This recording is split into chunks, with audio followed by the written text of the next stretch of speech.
Hi, I'm the Moorlander and this is Moorlander EDC. A little bit more EDC themed content for the beginning of 2025.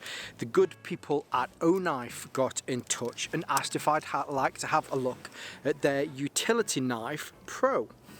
And they were good enough to send me the 3 different versions that they have on it. Now, we'll have a look at the specifications of each, and pretty much they're all the same.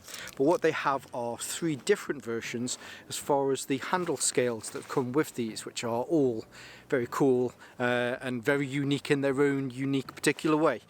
So yes, now I want to say a huge thank you to OKnife for getting in touch and sending these out to me. These were sent to me free of charge, but that doesn't mean that I have to review these favourably. They will be reviewed honestly.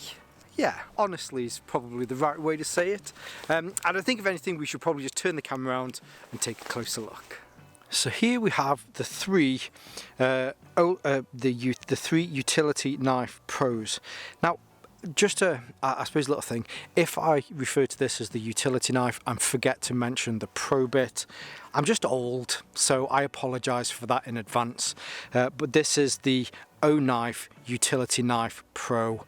Again, if I forget to mention or forget to add the pro bit on the end, yeah, sorry about that. Now, 3 knives.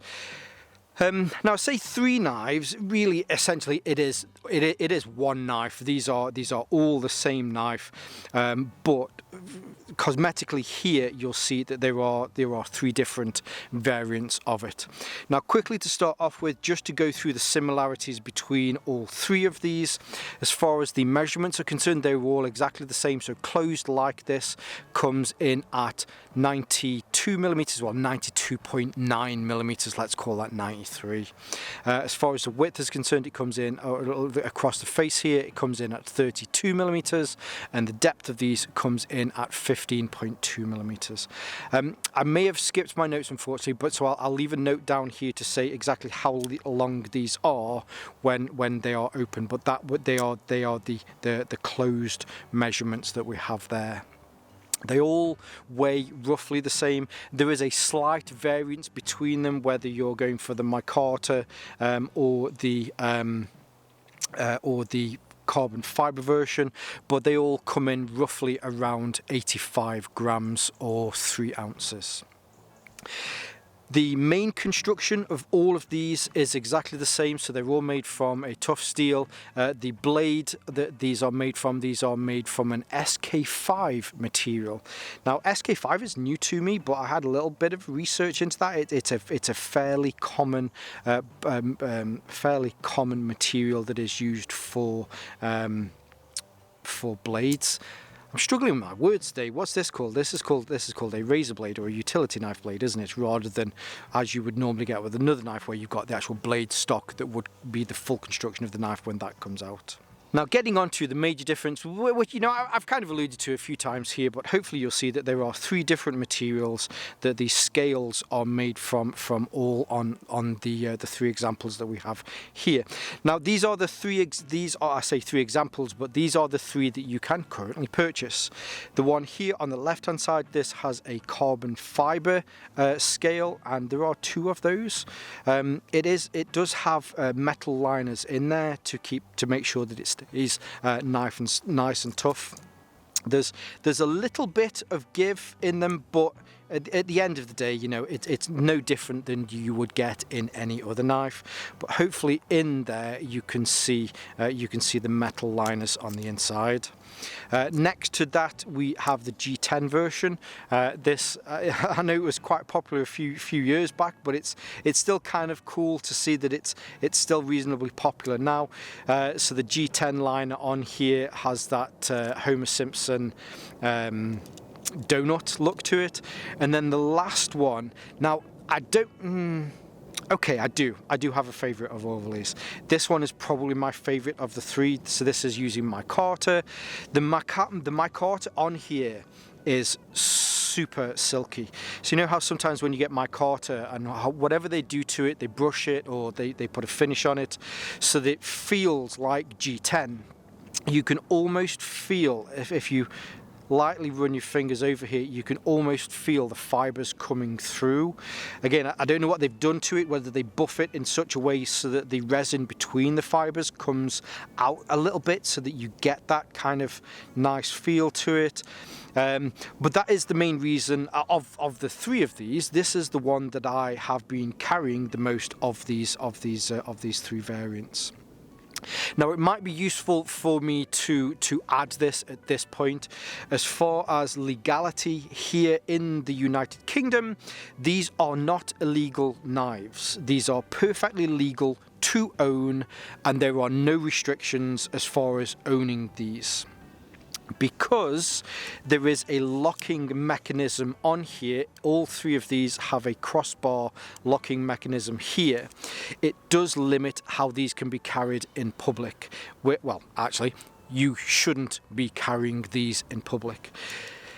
There is a strange grey area with utility knives, and that is that if you are carrying a knife for a specific reason, if you are a if you're a chef and you're carrying your knives whilst going to work, that's fine. If you're into martial arts or medieval war reenactments and you're carrying your knife to a class or to something, that's fine. Similarly with these, if you are traveling with one of these in your pocket, as it is a utility knife and you work in a warehouse and you're going to work with one of these, if it's in your pocket and you can prove that you're going to work, it's still not illegal to carry this in public. The difference is if you've got your knife out and you're on the bus and you're flicking it around and maybe an altercation happens and you have this knife in your hand whilst that altercation happens, you might be in some deep water, or you might have to explain why you had this in your hand. So not illegal to own, not illegal to carry if you're going to work, but if it's just a Saturday afternoon and you're down the pub with your mates and you have this in your pocket, really you probably shouldn't, well, you definitely shouldn't have this in your pocket. It's just a little caveat that we need to add, especially with the knife laws here in the UK, but I thought it would be useful to add. Please feel free to get down in the comments and mock the United Kingdom as much as you want on our stupid nanny state laws. I certainly would love to hear whichever country you're from and how it's better than the UK for your knife laws. So there you go. Now, where was I? Oh, okay, so let's get back to some of the features. I'm just going to put these down on the floor there for a second, so we'll have a look around the features of the knife itself. Whatever you see on this version of the knife, you will see on all of the others. The only difference is that this one has micarta, whereas the others have some different scales. So opening the knife, there are a few different ways in which this knife can be opened. This is definitely a one-hand open knife. If you live in an area of the world where you can't use or can't own one-hand open knives, then you will have some limitations with this. So opening, you can either, as you've seen me do a few times, there is a small thumb stud here, and if you're a lefty or a righty, the thumb stud is on both sides and you can very easily flick this out. It has a really nice fidget factor to this. I will say though, you just need to be careful, because rather than this just being a normal knife that comes out, this is an incredibly sharp razor blade, and it genuinely is very, very sharp. You can also still pull it out with your hand if you wanted to. You might be able to, because you can, there is a Torx bit on here, you might be able to, well, you can definitely remove this, which you might be able to get around some rules about single hand opening, but because of the crossbar that opens on here, if you pull this back, you can just use gravity to allow that to swing out, which again I think might limit some places. But the locking mechanism on this is a very satisfying cross lock on here. Can you do it with one hand? You can do it with one hand. Can I do it the opposite way?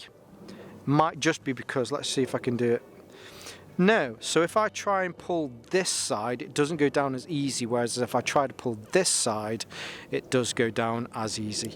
You can completely close it. I didn't do it particularly well there, but if you get your timing right, you can close it completely like that.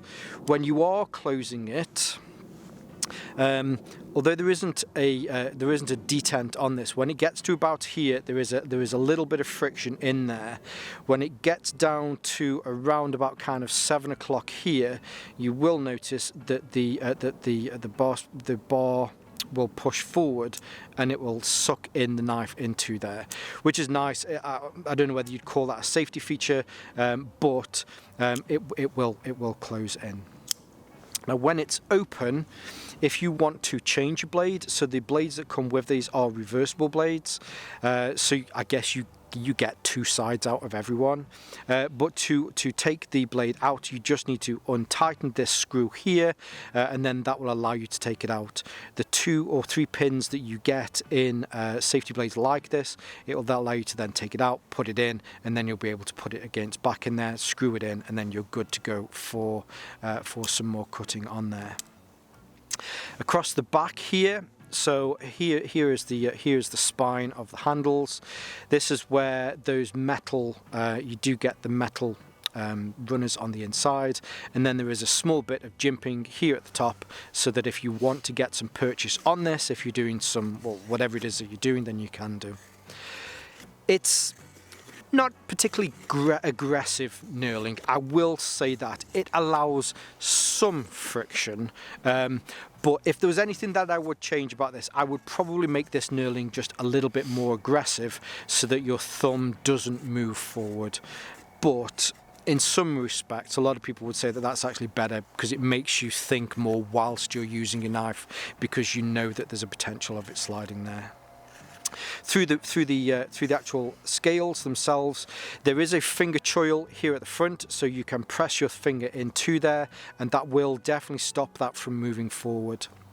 Generally with a utility knife like this, it's going to be a lot of cutting kind of movement like that, so you're not really going to be thrusting it into something that's going to want to force your finger forward, but the swell across the bottom here also helps to cover that piece of metal there, which is the part that will revolve round and lock against that bar lock when that closes. There's a little bit here at the back now, so I have medium to large size hands. I can comfortably get 3 fingers around there. If I pinch my fingers forward a little bit, which is probably more of the action that I would take if I was using this to slice or to get into a box, I can get all of my fingers just about on there. Now when this closes, as I mentioned, you just have to be careful because it will swing shut, and if you get your timing just about right, you can get it to stay in there if you want to. On the back here there is a pocket clip, got stuck in my words there for a second, which you can remove. So the way in which this is constructed, so you do have a pin here on the front. This is a pin just to hold the scales on, and then you also, so that is the rotating pin here at the front, and then you also have some additional pins here at the back. This one here does work as a pivot for this, which we'll have a look at the second, whereas this one holds the scales on, and on this side it holds the pin, it holds the clip on. If you wanted to remove the clip and swap it over, unfortunately it's not an ambi clip on this, it only works on that one side. Now the last little bit, which I did mention, so here, so this pin, which is also this pin here, it's not just for holding the scales on. There is another function to this which works with this little button here. Now you don't have to press this to release it. Instead, if you'll notice that there is a thumb nick here, which will then rotate a bit holder around, which is now locked in place. So if you want to close this, you have to press this in, and then that will allow that to close. So, well, it's not going to close whilst you're trying to do something. You have a small, I think this is a 1/8 driver. I will triple check just in case. It's definitely not a 1/4. It's definitely not a 1/4 of an inch driver. But you have a Phillips head on one side, and then you have a flat head on the other. And there is also a small magnet in here. So hopefully you'll see it in a second. Come on, work for me, you little bugger. It will suck that in there. That sounded weird.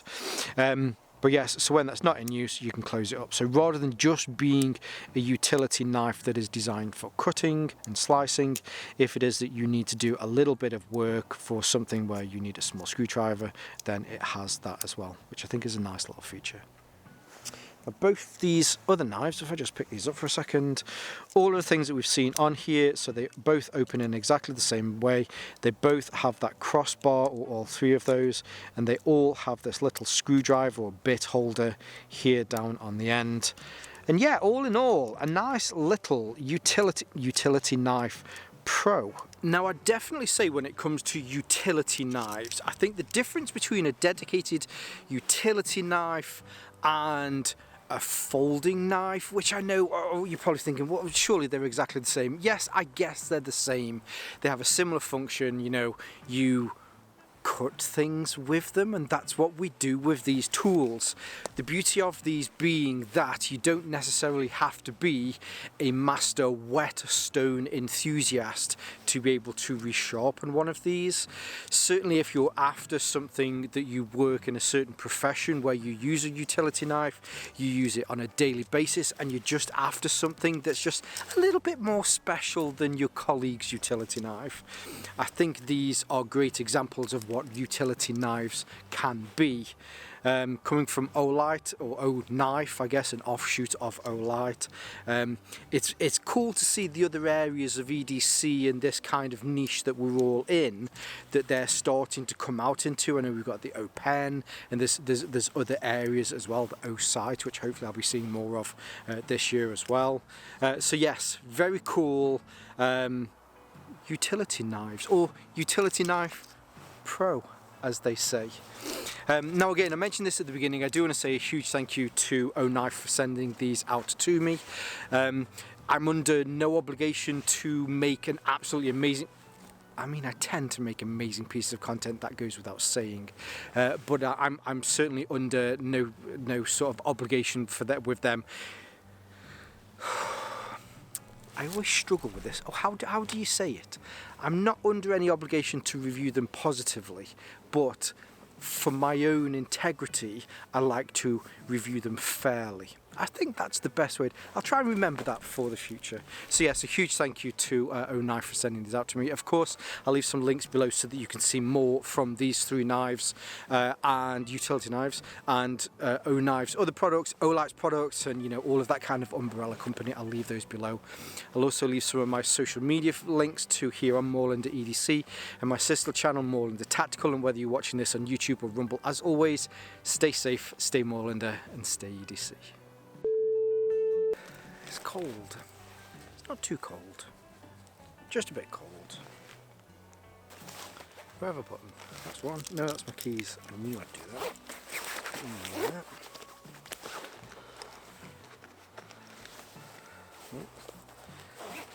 That's for another piece of content. You always have to check. You have to check, because if you don't check, you get bitten on the bum because you've not checked the audio. And then you've got to come back out again into the woods to redo your audio, and you have to punch yourself. That's annoying. Is that better? Yeah, that's better. Actually, no, sorry, I forgot to mention on the back here. No, oh, you up your stinking.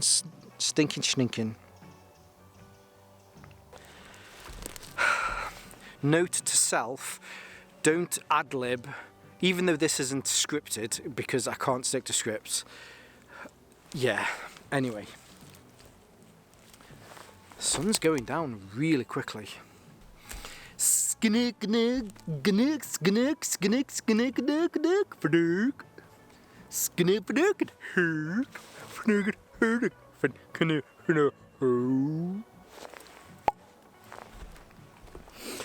not sure what day this is coming out on. I think I've got something planned for Wednesday. This may be coming out on a Sunday. Sunday? Oh, Sunday. Jolly, jolly, jolly Sunday, old chap. I hope you're all having had a great week, and I hope you all have a great week ahead of you. See you soon. Ciao for now.